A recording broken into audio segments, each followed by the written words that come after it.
In April of 1841, an announcement came from Silas Rutledge that managed to shock even the most brutal plantation owners across South Carolina. He made the decision to place his own daughter, Catherine, a 28-year-old woman carrying more than 260 lb on her frame, under the complete authority of an enslaved man named Ezekiel Cross.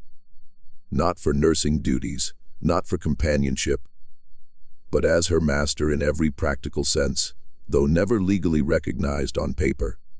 The white residents of Colleton County found themselves thoroughly scandalized, yet none truly understood what Rutledge was actually orchestrating, or what Ezekiel Cross would ultimately do to Catherine as the months unfolded. By the time November arrived, Catherine's physical form had transformed in ways that defied explanation. 13 men lay dead, and Cypress Grove Plantation had been reduced entirely to ash. What genuine events transpired between that enslaved man and the plantation owner's daughter? What did he do to her that left everyone who witnessed it paralyzed with terror? Before we reveal the disturbing truth, remember to subscribe, activate that notification bell, and comment with your home state below. Now, allow me to transport you to where this all first began. Spring in Colleton County announced itself with suffocating heat and humidity, so thick the air seemed almost tangible. The Combahee River crept lazily through the low country, its murky waters reflecting Spanish moss clinging to live oak trees like burial shrouds. Rice fields extended for countless miles, their flooded surfaces worked by hundreds of enslaved souls moving through water reaching their knees from sunrise until darkness fell completely. This represented wealth constructed upon suffering, prosperity extracted directly from human misery, all rationalized by men who had convinced themselves cruelty simply reflected the natural order of existence. Cypress Grove Plantation occupied 800 acres of reasonably fertile ground. Its proprietor, Silas Rutledge, never quite belonged among the county's elite, though he desperately craved that status. He possessed 58 enslaved individuals, placing him among the wealthy by ordinary standards, though barely qualifying as mid-tier within local society. The genuinely powerful families commanded thousands of acres and hundreds of slaves. They spent summers in Charleston and dispatched their children to northern universities.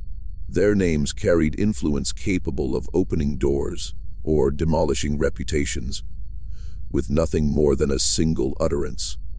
Silas had wed Elizabeth Yancey back in 1812, an arrangement that brought moderate land holdings alongside a respected surname. Elizabeth had been a pragmatic woman who maintained precise records and appeared far more fascinated by profit calculations than social advancement. She perished during childbirth in 1813, delivering a daughter they named Catherine.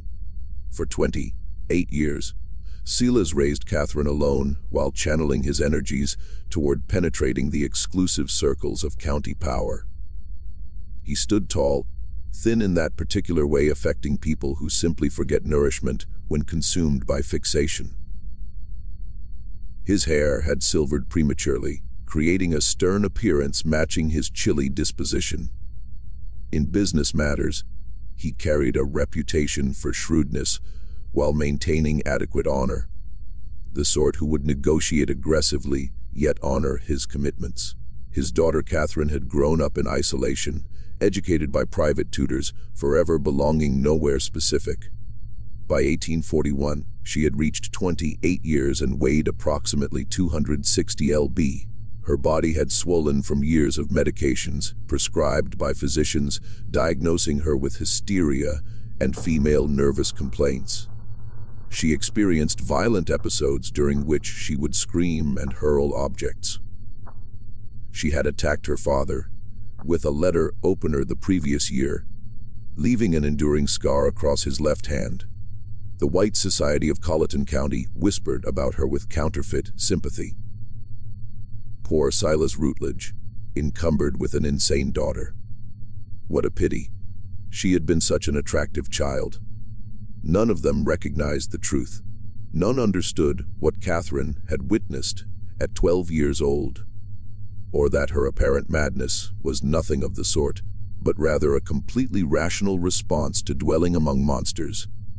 The correspondence arrived on April 7th, transported by private courier. Silas opened it in his study, anticipating business communications. Instead, he discovered 3 pages on fine paper sealed with red wax bearing an emblem he recognized instantly. A scythe crossed with wheat stalks. The mark of the Brotherhood of the Harvest. The Brotherhood consisted of 13 men who assembled in darkness to conduct rituals they believed strengthened their lands through blood sacrifice. They combined ancient European traditions with beliefs absorbed from enslaved people who understood spirits and power. They maintained that the strong were meant to consume the weak, literally when circumstances demanded. Silas had undergone initiation in 1822. He had attended perhaps 40 gatherings across 19 years, participating in ceremonies ranging from disturbing to outright monstrous.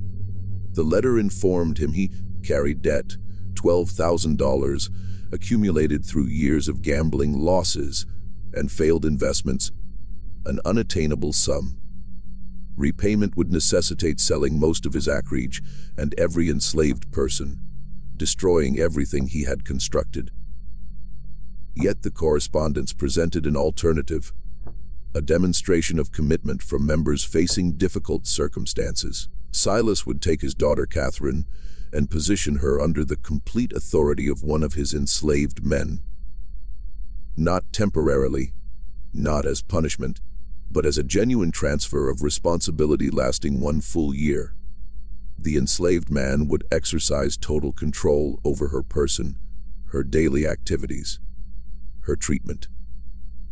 Silas would announce this publicly at a gathering of the county's prominent families, explaining it as an extreme medical intervention for his daughter's condition. The humiliation would prove absolute. Within a society where white women were supposedly precious and protected above all others, Silas would effectively declare his daughter worth less than his property. However, if he accepted, his debt would be erased, and the Brotherhood would extend financial assistance to restore his position. Silas occupied his study for hours that evening. He contemplated his alternatives. Bankruptcy would annihilate him completely. The Brotherhood maintained connections to every judge, every attorney, every politician throughout the region. They could arrange his disappearance if he became problematic. Alternatively, he could sacrifice his daughter's dignity to preserve his own position. The choice society had trained him to make. Property over people, power over morality. He drafted his acceptance by candlelight and dispatched it before dawn. 3 days afterward, another letter arrived containing a name and brief history. Ezekiel Cross, age 33, recently purchased through an intermediary from a Virginia plantation. Skills encompassed carpentry and herbal medicine. Temperament described as quiet and obedient. What the letter omitted was that Ezekiel Cross had been selected specifically for this purpose.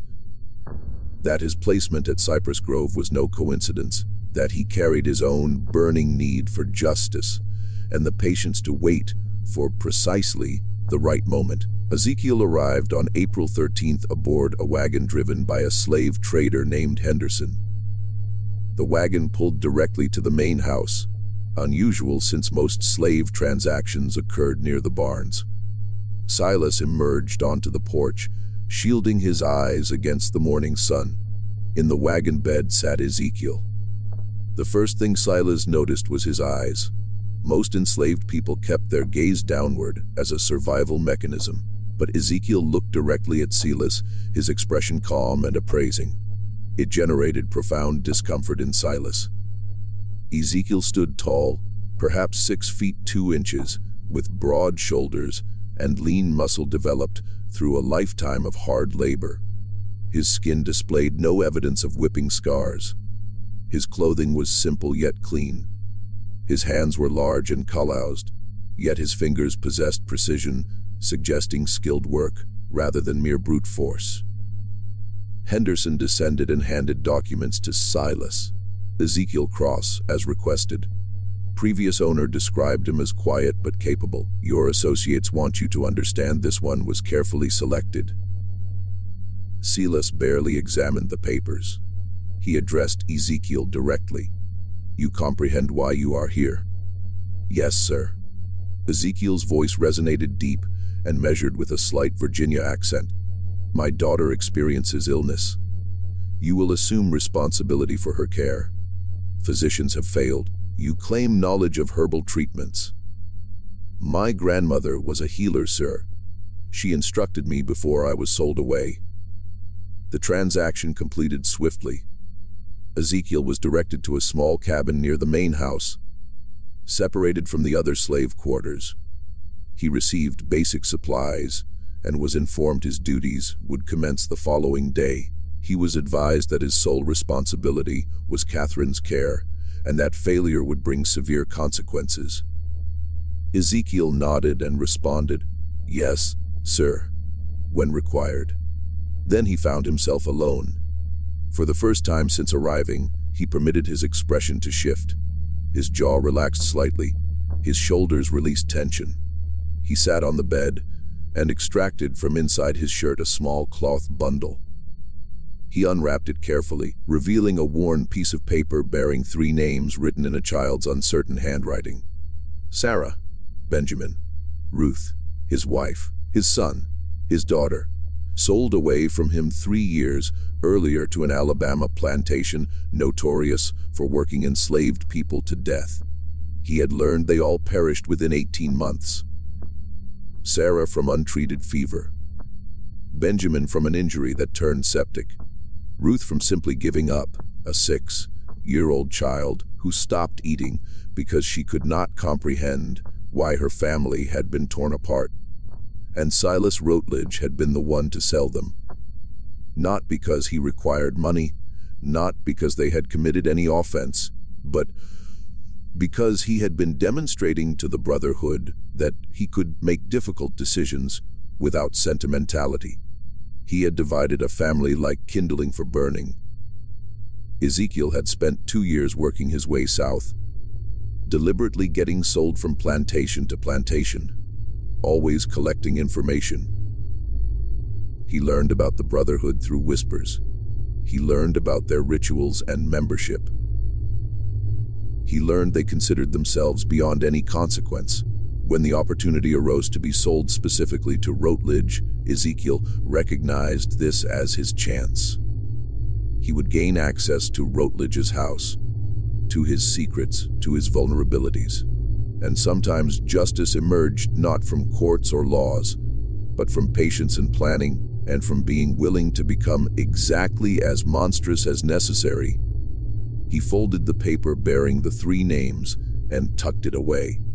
Then he lay back and stared at the ceiling, beginning to plan what would come next. His first day commenced on April 14th. A house slave named Judith, middle-aged with graying hair, brought him to Catherine's room on the 2nd floor. She knocked reluctantly. Miss Catherine, your father has brought someone to assist with your treatments. A crash from inside, something heavy striking the wall. Then Catherine's voice, slurred yet venomous. I want no more treatments. Send him away. Judith looked at Ezekiel with sympathy. She experiences bad days. This qualifies as one. Ezekiel opened the door and stepped inside, closing it before Judith could follow. The room was spacious yet dark, heavy curtains drawn. The air hung stale, smelling of unwashed bedding and something else. The sweet, rotting scent of mercury. Books scattered across the floor. A shattered picture against the wall. Clothing everywhere. Catherine occupied a chair by the cold fireplace, wrapped in a stained dressing gown. Her dark hair hung loose and tangled. Her face appeared puffy, eyes unfocused. Her hands trembled continuously on the chair arms. She looked at Ezekiel with confusion, then fear, then anger. Who are you? I said, no more doctors. I am not a doctor, miss. My name is Ezekiel. Your father requested that I help you. Help. She laughed harshly. That's what they all say. Help, treatment, medicine. They mean poison. They mean chains. They mean silence. She stood suddenly, swaying. I understand what this is. He's punishing me again for remembering, for speaking, for refusing to forget. Ezekiel stood motionless, non-threatening. What are you supposed to forget? The question caught her unprepared. Her anger flickered toward something more vulnerable. You don't know. I know nothing, miss. Only that your father says you are unwell. Catherine studied him intently, as if truly seeing him for the first time. You're not from here. Originally Virginia, miss. Do you understand what happens in this house? What they do in the cellar? Ezekiel's pulse quickened, but he maintained neutral expression. I don't know what you mean. Liar. No heat in it, just exhaustion. Everyone lies. It's easier than truth. She sat heavily. Leave me alone.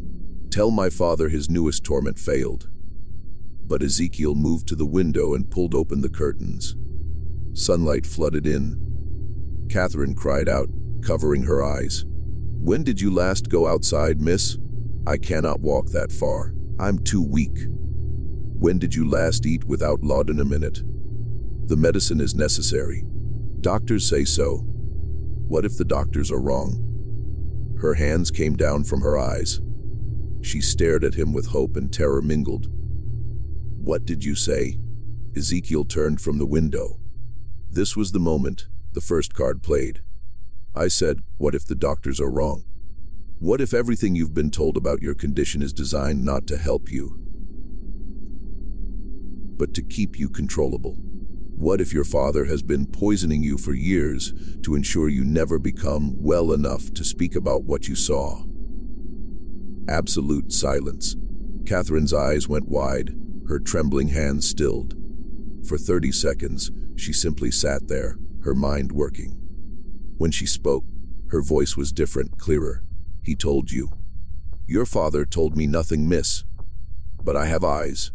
I recognize mercury poisoning. I know long-term laudanum use. Healthy women don't become like this without someone working hard to make them that way. Why would you say this? Suspicion crept back. This is a trick. You're testing me. I'm telling you I can help you become genuinely well. Clear-minded. Strong enough to walk out of this room. But it won't be easy. Your body has depended on those medicines for years. Stopping will be painful. You'll feel worse before better, and your father will not approve. Then why would you do it? Ezekiel met her eyes. Because I have my own reasons for wanting Silas Routledge to suffer. And the best way to make him suffer is to give him back a daughter who is sane enough to remember everything and strong enough to speak about it.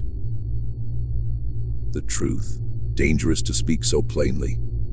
But Catherine was damaged, not stupid. She would see through manipulation, but genuine common cause that she might believe. You want revenge on my father? Yes, miss. What did he do to you? He sold my family, my wife and 2 children, sent them to their deaths for no reason except to prove something to people who judge worth by cruelty. Catherine absorbed this, then nodded slowly. The Brotherhood. He sold them for the Brotherhood. You know about them? Not a question. I know some, miss. You don't know. She laughed, something manic in it. You'll learn. Everyone learns eventually. She leaned forward. If I agree, if I let you help me, what happens then? You get well, miss. And when you're well, we decide what to do next. I have my revenge to plan. You have yours. Perhaps they align. Catherine studied him intently. Finally, she spoke. I want them all dead. My father, Judge Pelham, Reverend Kershaw, all of them. Every man who stood in that cellar. I want them to suffer first, to know it's coming, to beg. Then I want them dead. The venom was shocking, not for its intensity, but because it came from someone dismissed as mad and harmless. This was not madness. This was rage concentrated by years of suppression. Ezekiel nodded. Then we have an understanding, Miss Catherine. If we're conspirators, use my name. I cannot miss. Not where anyone might hear. We must be careful. Then know something, Ezekiel. Catherine's eyes glittered dangerously. I have killed before 3 people. House slaves who might have told my father about my lucid moments. I cannot remember exactly how. The laudanum blurs everything. But I know I did it. They disappeared. Their families were told they ran away. She smiled terribly. So if you plan to betray me, to use me, then dispose of me, know that I am not a victim. I am something worse. Ice ran down Ezekiel's spine. He had expected an ally, not someone whose capacity for violence might exceed his own. But he kept steady. I believe you, miss, and I will not betray you. Good. Catherine stood more steadily. Then let us begin. But I have one condition. When this is over, when we have had our revenge, I want to die. I do not want to live with what I have seen and done. You will help me with that too. Agreed. Ezekiel had not expected that, but he was committed now. Agreed. Then we have a deal. Catherine extended her hand. After hesitation, Ezekiel shook it. Her grip was stronger than expected. Over the following week, Ezekiel began Catherine's treatment. He gradually reduced her laudanum, replacing some with herbal tinctures, valerian root for anxiety and sleep, chamomile for digestive distress, milk thistle to help her liver process accumulated toxins. The process was brutal. Catherine spent 3 days in bed with fever, shaking, and vomiting.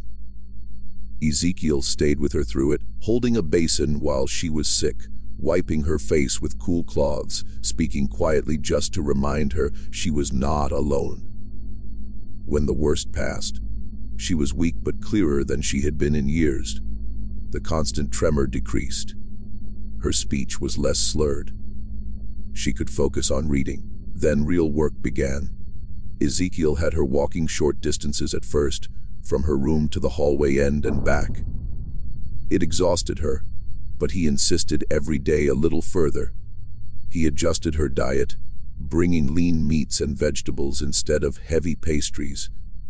He limited portions strictly, though she fought him. Years of using food as comfort making restriction difficult. While working on her physical recovery, they talked. Catherine told him about the cellar, about what she saw at 12. She described it in detail that made Ezekiel's stomach turn. But he listened without interruption. She told him about years of gaslighting that followed, her father convincing everyone, including herself, that she was mad, that she invented memories, that nothing, she said, could be trusted. She told him about the journal she kept hidden, pages documenting dates and times, when her father left late at night, names of visitors at strange hours, sounds from below that should not be possible. Ezekiel told her about his family, about Sarah who sang while working and taught their children to read despite the danger, about Benjamin who at 8 could do mathematics that amazed overseers, about Ruth who loved flowers and picked wild blooms to make their cabin beautiful. He told her how Silas came to the Virginia plantation with a buyer's warrant, how he inspected them like livestock, how he agreed to purchase all 3 for reasonable price, then changed terms at the last moment, saying he only needed the woman and children, not Ezekiel, how he deliberately split the family for no practical reason, but simply because he could. He smiled when he did it, Ezekiel said quietly. That's what I remember most. My son crying, holding my leg, begging. My wife trying to be strong, telling Benjamin to be brave. And your father smiled like it pleased him to cause that pain. Catherine listened with newly clear eyes. I am sorry. I know sorry is just a word, but I am sorry you suffered because of what my father is. You're not responsible for what he does, miss. No, but I am responsible for what I do next. And I promise you, Ezekiel, he will pay for what he took from you. They will all pay." The formal announcement was scheduled for April 29th, 41. People gathered in the Cypress Grove dining room for what invitations described as an important family announcement. The county's elite arrived in carriages. Judge Pelham with his wife Eleanor, Reverend Kershaw with his daughter, Marcus Fanning and his family, Benjamin Lyall from the bank. The meal was elaborate. Oysters, roasted duck, multiple rice dishes, sweet potatoes, fresh bread, a towering cake for dessert. Through it all, Catherine sat at her father's right hand, eating sparingly, speaking when spoken to, but volunteering nothing. Ezekiel served alongside other house slaves, moving quietly, refilling glasses, clearing plates. He was invisible to most guests, but he listened to every word, watched every interaction, filed away information. After dessert, Silas stood and tapped his glass. "My friends, thank you for joining us. As you know, Catherine has been unwell for years. We tried every treatment, doctors from Charleston, a specialist from Philadelphia. Nothing helped until recently." He gestured toward Ezekiel. 2 weeks ago, I brought in Ezekiel, who has knowledge of herbal medicine. As you can see, Catherine is much improved. Clearer, calmer, more herself than in many years. Polite murmurs around the table. Catherine kept her expression neutral, though Ezekiel saw her hands gripping her napkin beneath the table.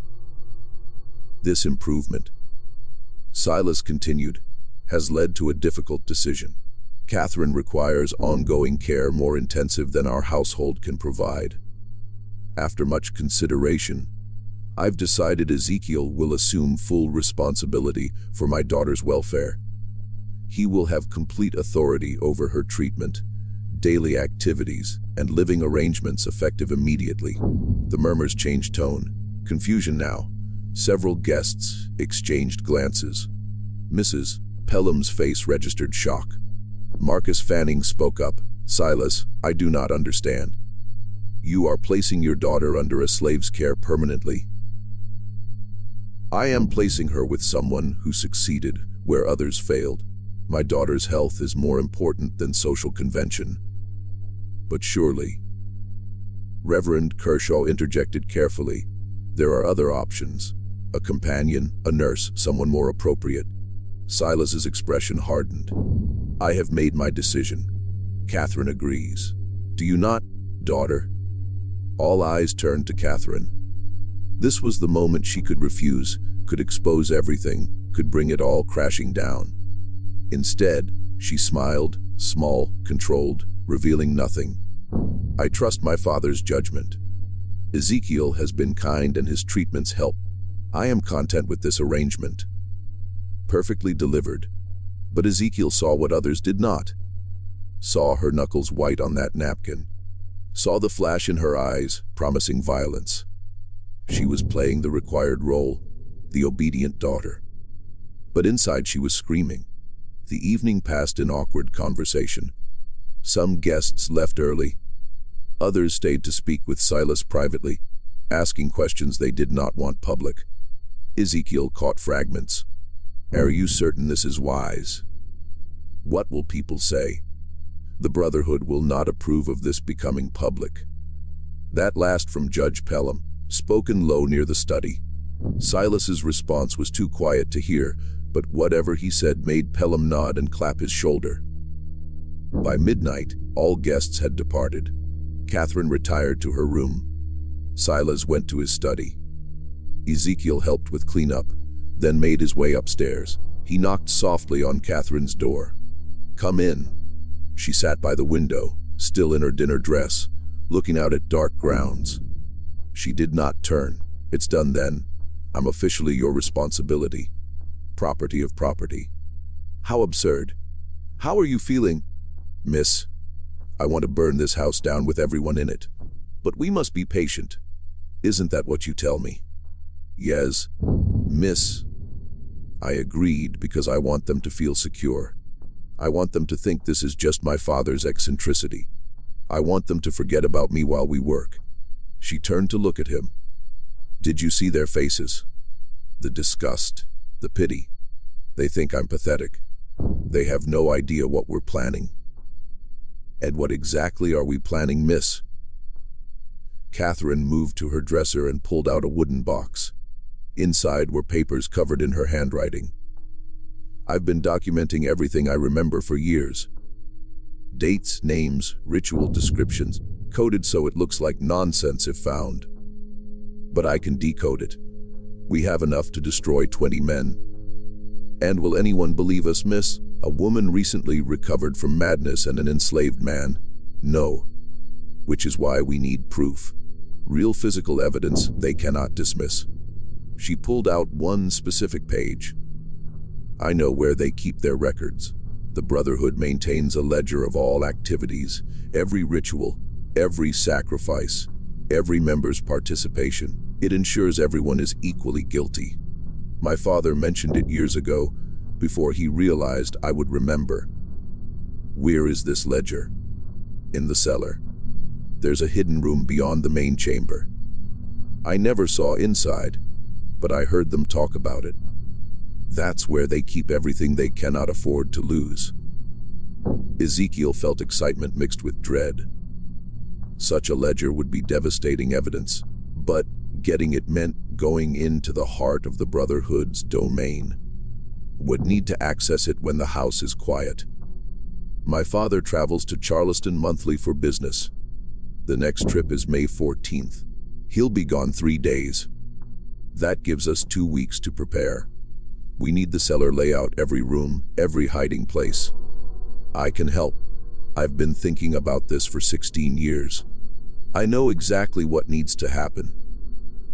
They spent an hour going over details, speaking in whispers. Catherine sketched the cellar layout from memory. Ezekiel asked about guards, keys, slave schedules. When he left her room, it was nearly 2 in the morning. He made his way to his small room, mind racing. He was fully committed now to conspiracy with a woman who was brilliant and damaged and frightening. He pulled out the paper with his family's names and looked at it by candlelight. "I'm doing this for you. For Sarah. For Benjamin. For Ruth. For every person who suffered because men like Silas Rutledge believe power gives them the right to destroy lives." He blew out the candle and lay in darkness, listening to the house settle. Somewhere below, in a cellar he had never seen, were secrets that could tear apart South Carolina's most powerful families. In 2 weeks, he would go down there to find them. The 2 weeks passed with deceptive calm. Catherine continued improving. Her weight dropped. Her mind stayed sharp. She walked further each day.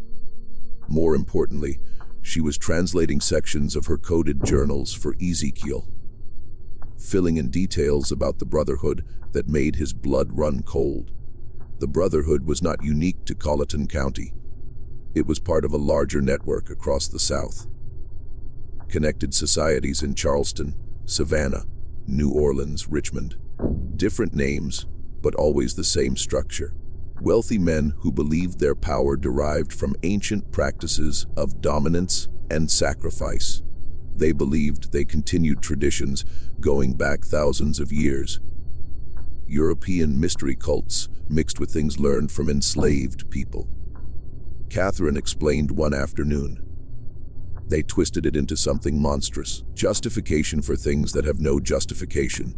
And the sacrifices. Not always human. Sometimes animals. But other times, they take people who won't be missed. Slaves with no family. Poor whites who wander onto their properties. Once I heard my father mention a child, but I don't know if that was literal. Where do bodies go? Swamps on every plantation. Bodies go in and are never found. Alligators do the rest, and this ledger documents all of it. Every ritual for 40 years. Names, dates, descriptions. They keep it because they need mutual complicity. Everyone equally guilty so no one can expose the others without destroying themselves. May 14th arrived. Silas left for Charleston early morning. taking his carriage and manservant. He would stay with associates, attend to business, expected back evening of May 16th. That gave them almost 3 full days. They waited until nightfall before moving. The house settled into evening routine.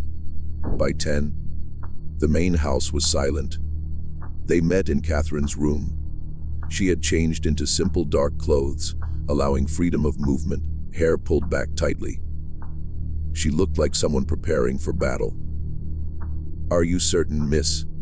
"I have never been more certain." "Let's go." The cellar entrance was in the kitchen behind the pantry. The door looked like wall paneling, but pressed right, it clicked open, revealing narrow stairs descending into darkness. The smell hit immediately. Damp earth and old smoke and something organic and rotten. Catherine noticed his reaction. "You get used to it." "I wish I could say you stopped smelling it, but I'd be lying." They descended carefully, Ezekiel carrying a shuttered lantern providing minimal light. The stairs were steep and worn, wood creaking. After 20 steps, they reached bottom.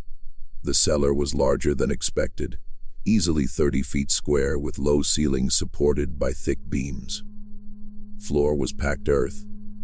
Walls lined with stones weeping moisture.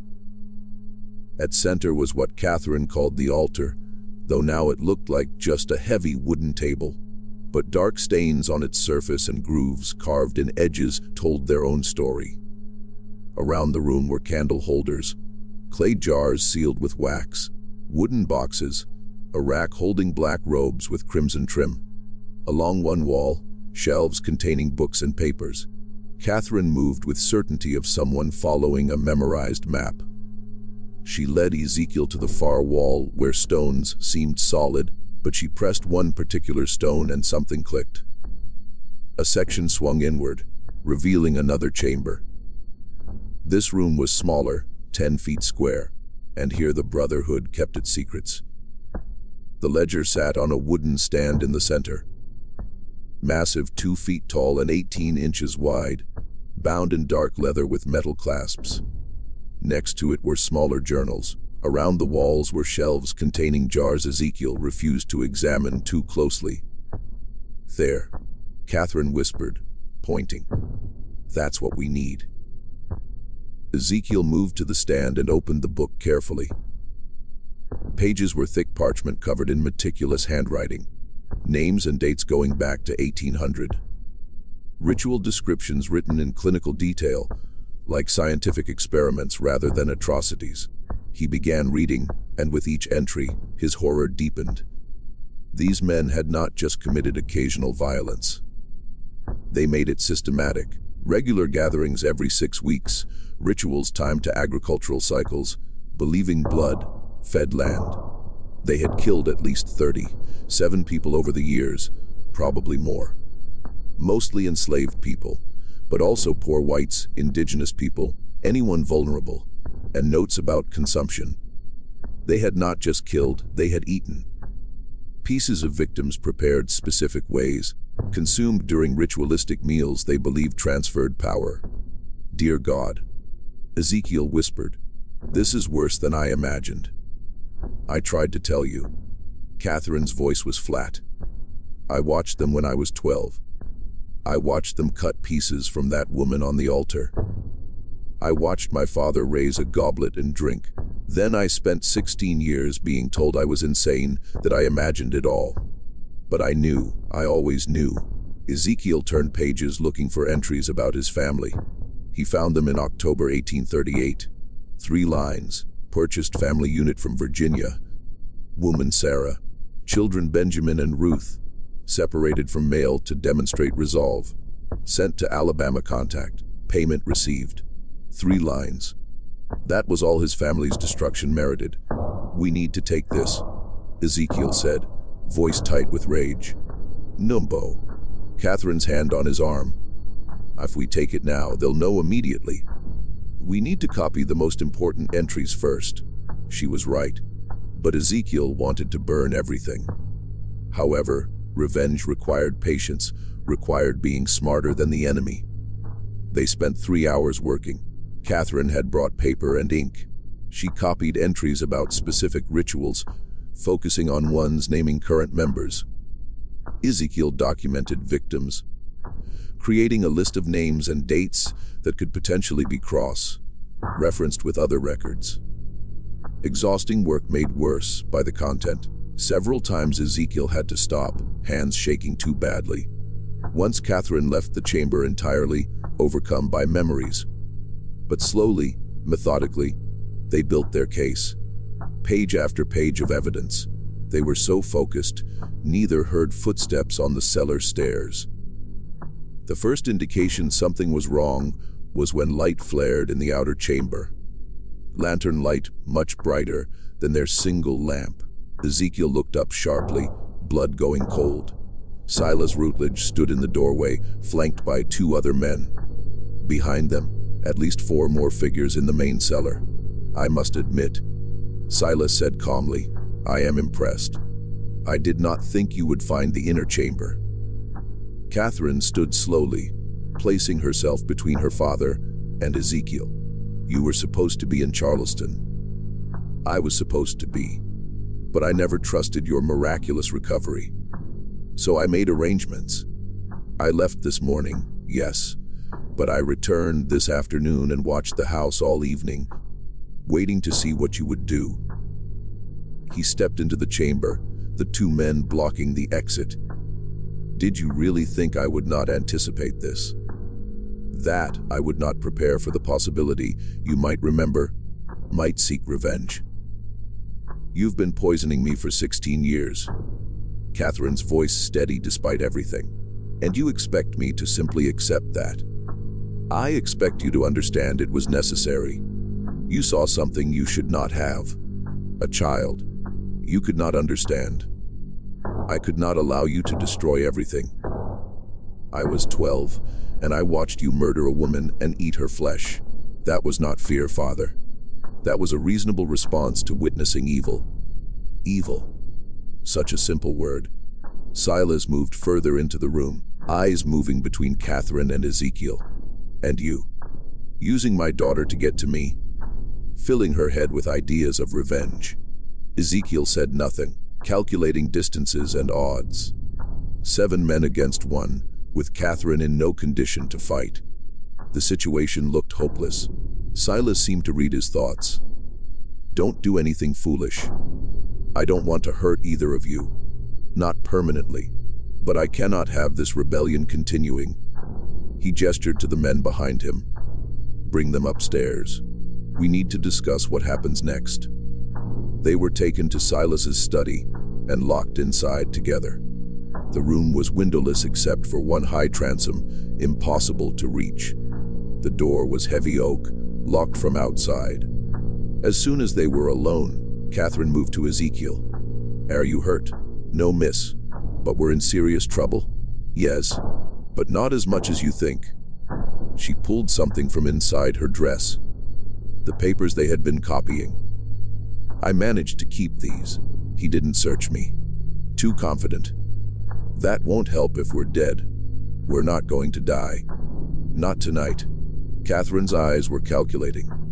"My father will want to resolve this without killing me if possible. I'm still his daughter, his blood. That gives us leverage." Over the next hour, they heard arrivals, voices in the hall, men gathering. The Brotherhood was assembling. Finally, the door opened. Marcus Fanning stood there, face grim. "They're ready for you. Come peacefully, and you won't be harmed." They were led down to the cellar again. This time, the main chamber had been transformed. All 13 Brotherhood members present, dressed in ritual robes. Candles burned in every holder. The altar was draped with crimson cloth. 13 chairs arranged in a perfect circle, all occupied except Silas's at the altar's head. Ezekiel and Catherine were positioned in the circle's center, forced to stand facing Silas. The other members watched with expressions ranging from curiosity to hostility. Silas removed his hood. "Brothers of the Harvest, thank you for coming on short notice. We face a crisis. My daughter and her associate discovered our inner chamber. They saw the ledger. They were copying entries when I interrupted them. Judge Pelham spoke up. Then they must be silenced permanently. This is not complicated. I disagree. Silas held up a hand. My daughter is blood. I cannot simply dispose of her without exhausting other options. And the man represents an opportunity. Red opportunity. Reverend Kershaw asked. To test something I have long believed, that a person can be drawn into our work through their own actions, if framed correctly. Silas turned to Ezekiel. You want revenge on me. You want to destroy me for what I did to your family. I understand that.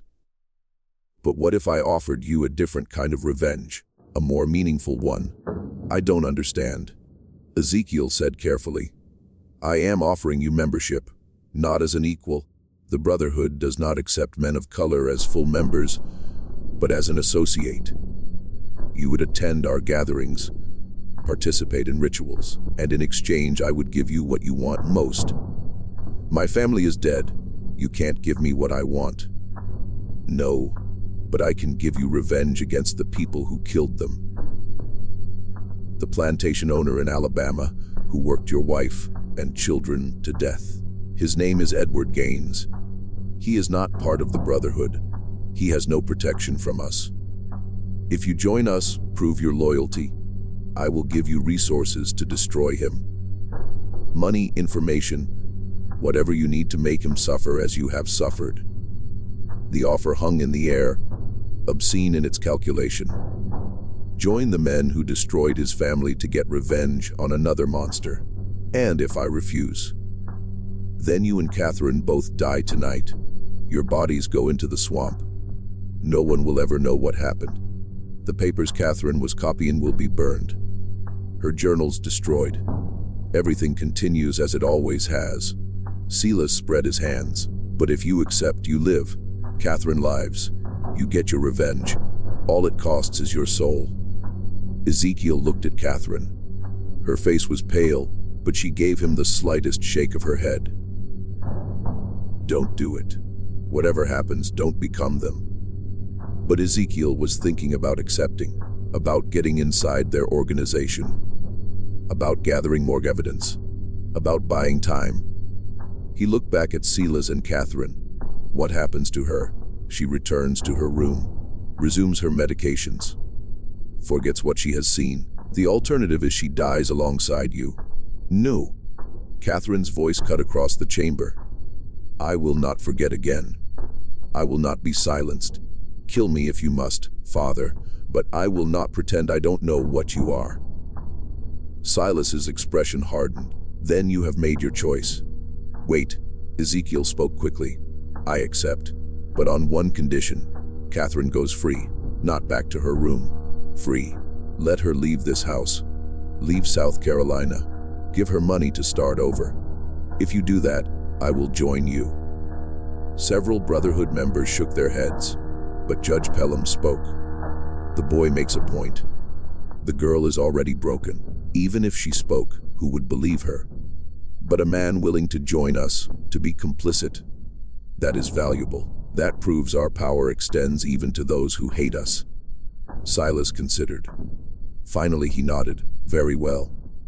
Catherine will be sent north. I have associates in Philadelphia who will take her in. She will be given a new identity and a stipend to live on, but she can never return to South Carolina. Never contact anyone from her old life. She will be dead to everyone here. Agreed. Catherine stared at Ezekiel. No, I will not leave you two. Agreed. Ezekiel interrupted. She goes free.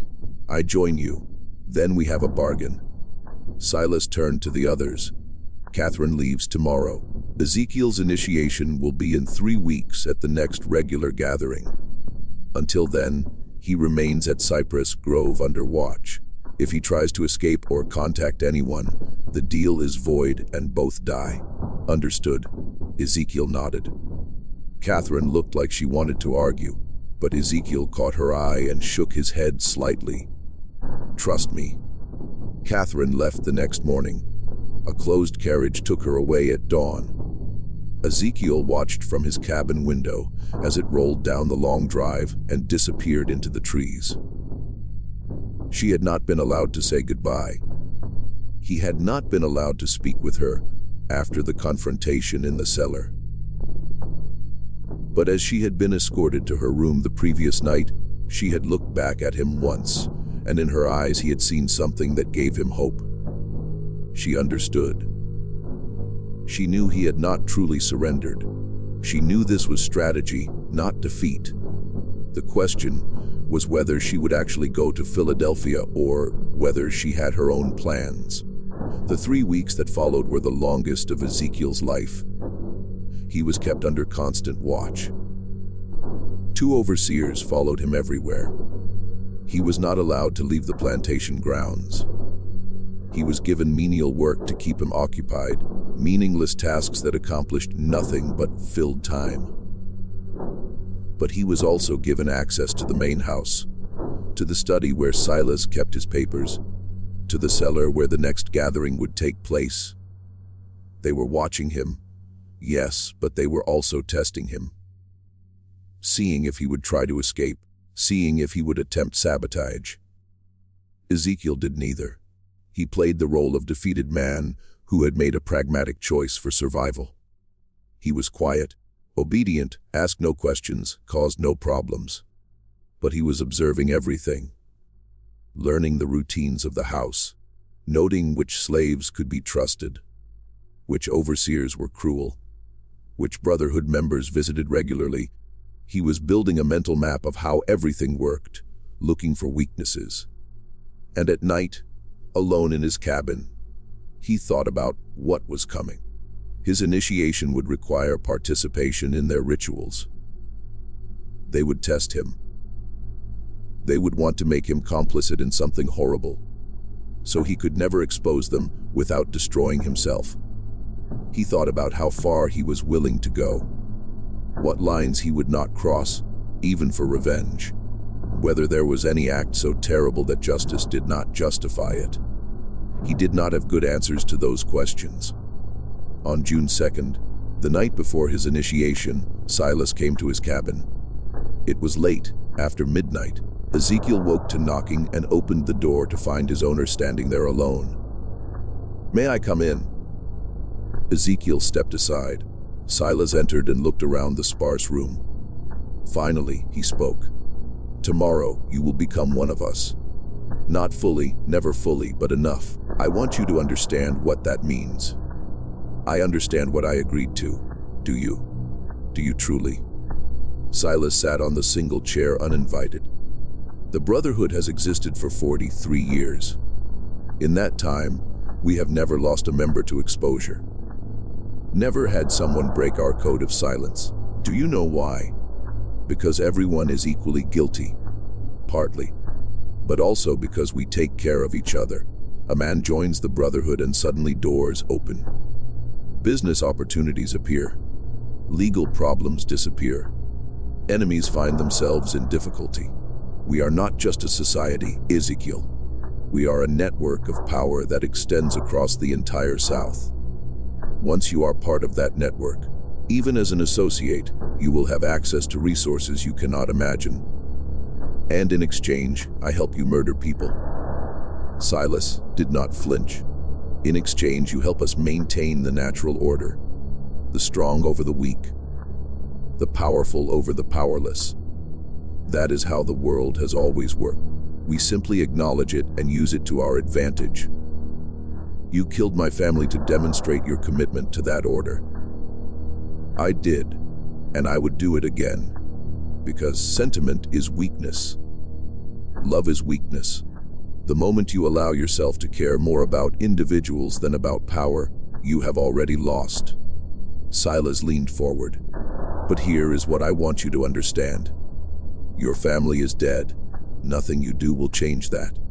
But you can ensure their deaths meant something.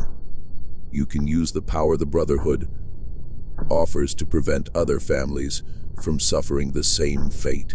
You can work from inside our organization to make changes, to push for less brutal treatment of slaves, to advocate for better conditions. You will have a voice at our table. That is worth something. It was almost convincing. Almost. The idea that Ezekiel could become some kind of reformer from within, using his position to help others. But he knew it was a trap. A rationalization. The moment he participated in their rituals, he would be compromised. The moment he accepted their power, he would be corrupted by it. "Why are you telling me this?" Ezekiel asked. "Because I want you to succeed. Because having you as an ally is more valuable than having you as an enemy. Because I killed your family, but I do not want to kill you." Silas stood. "Tomorrow night, you will be asked to do something difficult. Something that will test whether you truly commit to this path. I am telling you now, whatever you are asked to do, do it. Do not hesitate. Do not show weakness. Because if you fail the test, both you and Catherine die. Les, I know she is not really in Philadelphia. I know she is hiding somewhere planning her own revenge. But I have people watching for her. The moment she surfaces, if you have not proven yourself, she will be found and killed. Do you understand?" Ice flooded through Ezekiel. Catherine was alive, but she was in danger, and his actions tomorrow would determine whether she lived or died. "I understand," he said quietly. Silas nodded and left without another word.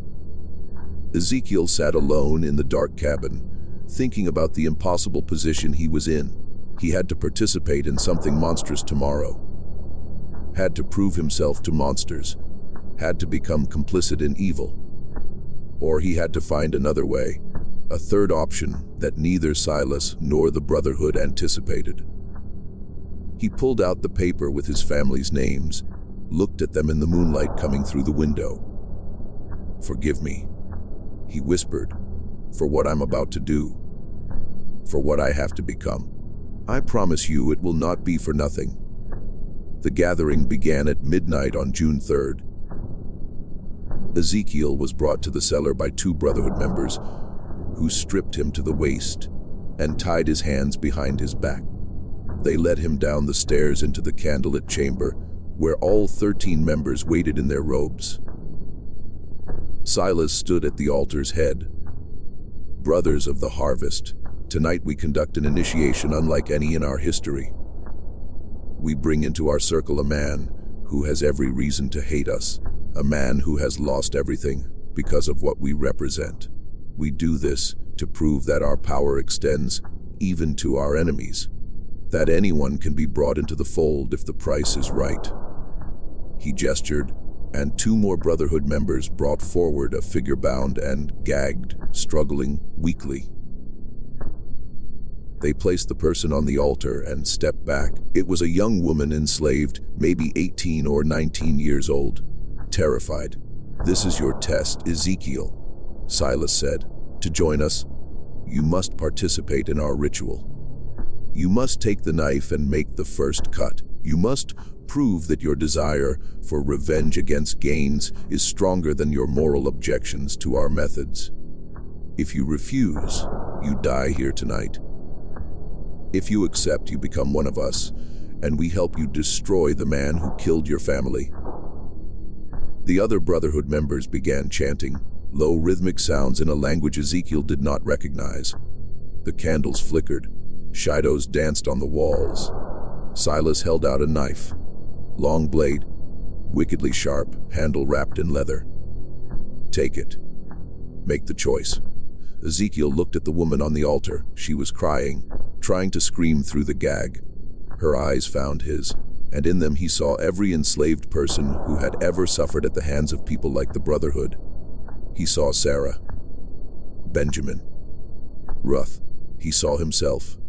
He looked at the knife, at Silas, at the 13 men watching to see what he would do. This was the moment, the point where he would either become a monster or die resisting. But there was a third option, one he had been planning for 3 weeks, one that required perfect timing and absolute commitment. He took the knife. The Brotherhood members nodded approvingly. Silas smiled. The chanting increased in intensity. Ezekiel stepped toward the altar. The woman's eyes went wide with terror. He raised the knife, and then he moved. Not toward the woman, toward the nearest Brotherhood member. The knife flashed in the candlelight and buried itself in the man's throat before anyone could react. Blood sprayed. The man collapsed. Ezekiel grabbed the fallen member's robe, pulling it off in one motion. He threw it over the nearest candles, plunging half the room into darkness. Chaos erupted. He moved through the confusion like violence incarnate. Years of rage focused into action. He grabbed another man, using him as a shield as someone swung at him. Threw the body into two more members, tangling them. Kicked out at a knee, heard bone crack. Grabbed a candle holder and smashed it into a face. The Brotherhood were powerful men, but they were not fighters. They were soft, privileged, used to others doing violence for them. Ezekiel was none of those things. He fought toward the altar where the woman lay, grabbed her, cut her bonds with the knife he had somehow kept hold of. "Run!" he shouted. "Up the stairs! Run!" She scrambled off the altar and fled.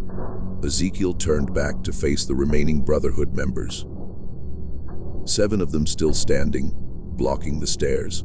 "You have made a terrible mistake," Silas said, his voice steady despite the carnage. "You have killed yourself and Catherine both." "Maybe," Ezekiel said, "but I'll take as many of you with me as I can." What he did not know was that above them, in the main house, Catherine had returned. She had never gone to Philadelphia. She had been hiding in the slave quarters, waiting, planning, gathering allies among the enslaved people of Cypress Grove. And when she heard the commotion from the cellar, when she saw the young woman burst from the kitchen screaming, she knew it was time. The reckoning. Catherine had spent 3 weeks recruiting. She had moved from plantation to plantation under cover of darkness, speaking to enslaved people she had known her whole life, people who had watched her grow up, who had suffered under her father's ownership. She told them about the Brotherhood, about the cellar, about the rituals, and she told them that tonight was the night they could end it.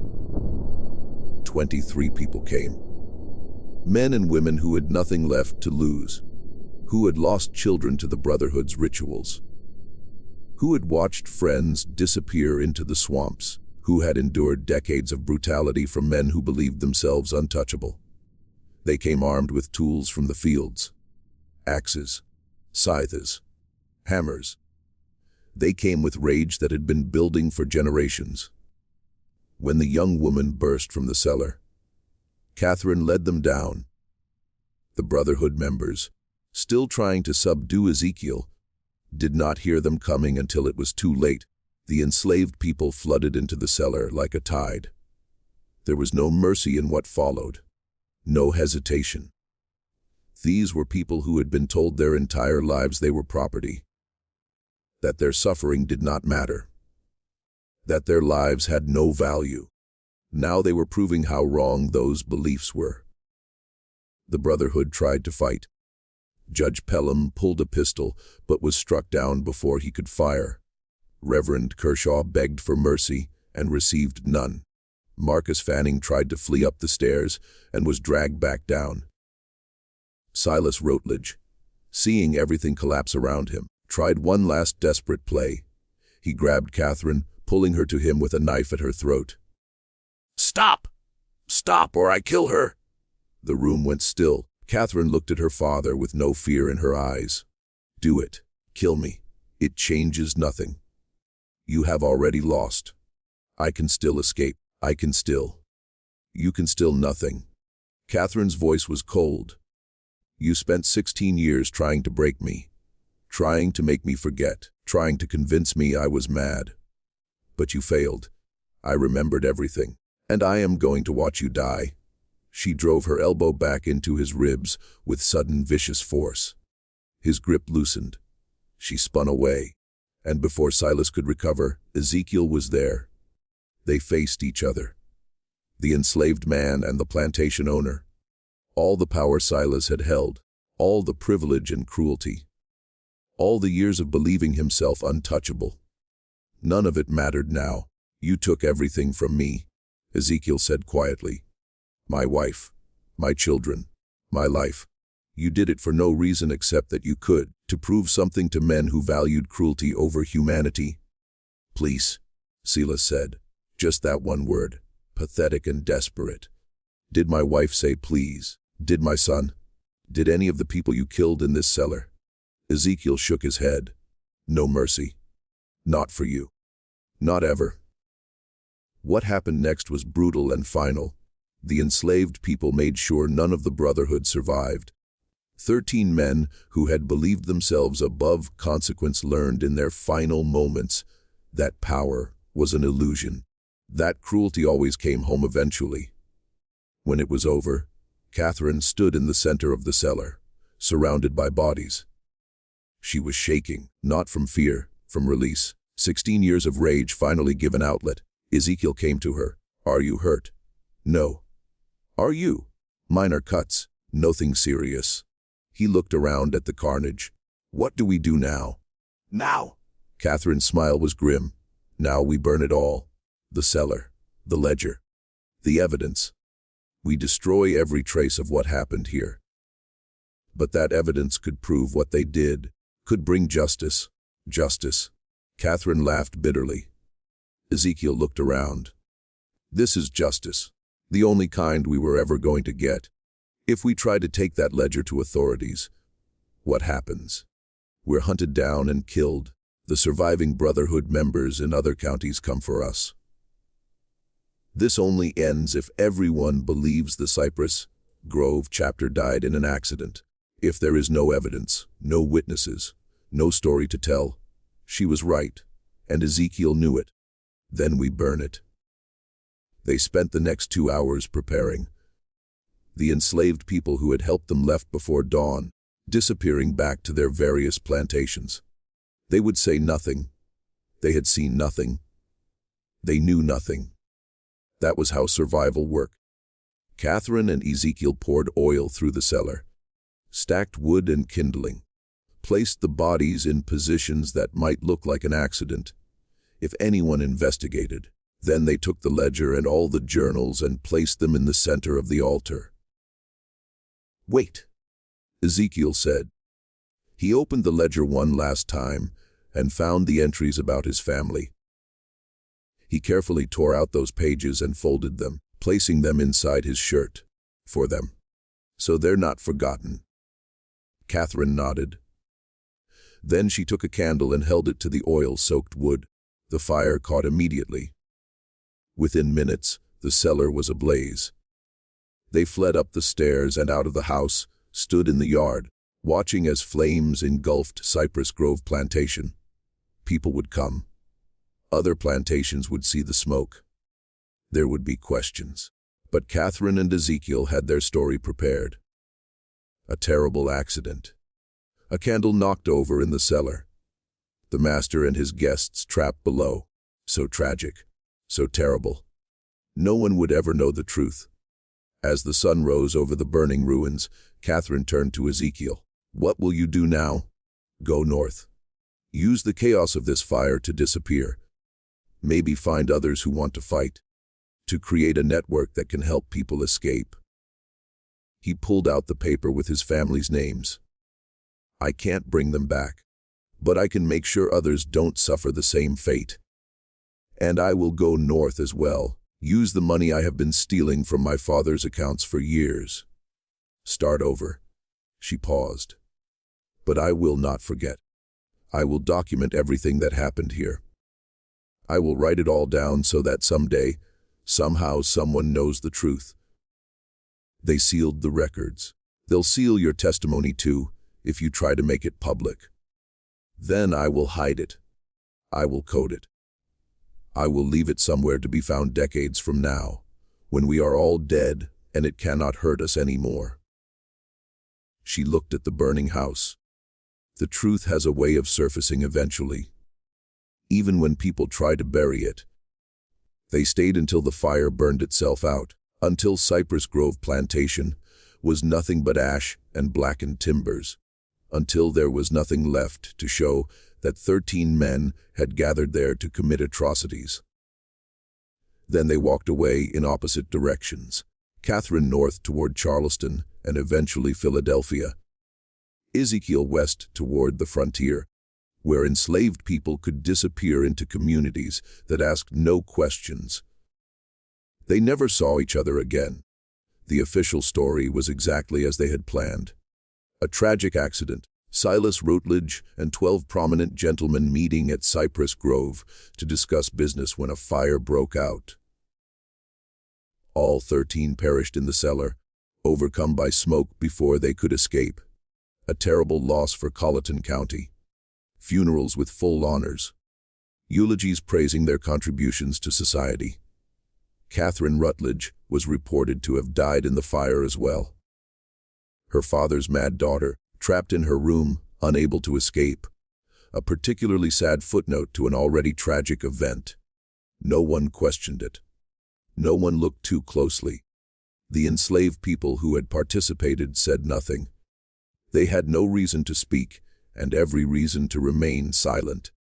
Most were sold within months to different plantations as Cypress Grove was liquidated. They scattered across South Carolina and beyond, carrying their secret with them to their graves. Years passed. The ruins of Cypress Grove were eventually demolished. The land sold, new buildings constructed. Life moved on as it always does, covering over the past with the present. But whispers persisted. Stories told in slave quarters late at night about the plantation where the masters burned. About the night justice came to men who thought themselves untouchable. About the woman and the man who made it happen. The stories changed with each telling, becoming legend, becoming myth. But the core remained. That cruelty had consequences. That power was not absolute. That sometimes the powerless found their power. In 1863, during the Civil War, Union troops occupied the area where Cypress Grove had stood. They found evidence of old tunnels beneath the property, found bones in the nearby swamp, found markings on trees that suggested ritual sites. But the war moved on, and no one had time to investigate further. In 1971, during demolition work, a journal was found sealed in a wall. It detailed everything. Names, dates, rituals, victims. But as Catherine had predicted, it was coded. And before anyone could fully decode it, the journal vanished from county records. Some say it was destroyed. Others say it was taken by descendants of the Brotherhood families, protecting their ancestors' secrets. A few believe it still exists somewhere, waiting to be rediscovered when the time is right. What is known is this: 13 prominent men died in a fire in 1841. Catherine Rutledge disappeared shortly afterward, though no body was ever confirmed found. An enslaved man named Ezekiel Cross was reported sold to a plantation in Alabama, but no record of the transaction exists. And for years afterward, stories circulated among enslaved communities about a network helping people escape, led by a man who had faced the monster and won. Whether those stories were true or just wishful thinking, no one can say for certain. But sometimes truth lives not in official records, but in the stories people tell, in the memories they keep, in the justice they remember, even when history tries to forget. This mystery shows us that power built on cruelty is never as solid as it seems. That secrets kept in darkness eventually find light. That the people deemed powerless often hold the most dangerous power of all. The power of witness. The power of memory. The power of refusing to forget. What do you think of this story? Do you believe everything was revealed? Do you think that journal still exists somewhere, waiting to be found? Leave your comment below. If you enjoyed this tale and want more dark historical mysteries like this, subscribe to Liturgy of Fear. Hit the notification bell so you never miss a story, And share this video with someone who loves mysteries that blur the line between history and horror. These stories need to be remembered. These voices need to be heard. See you in the next video.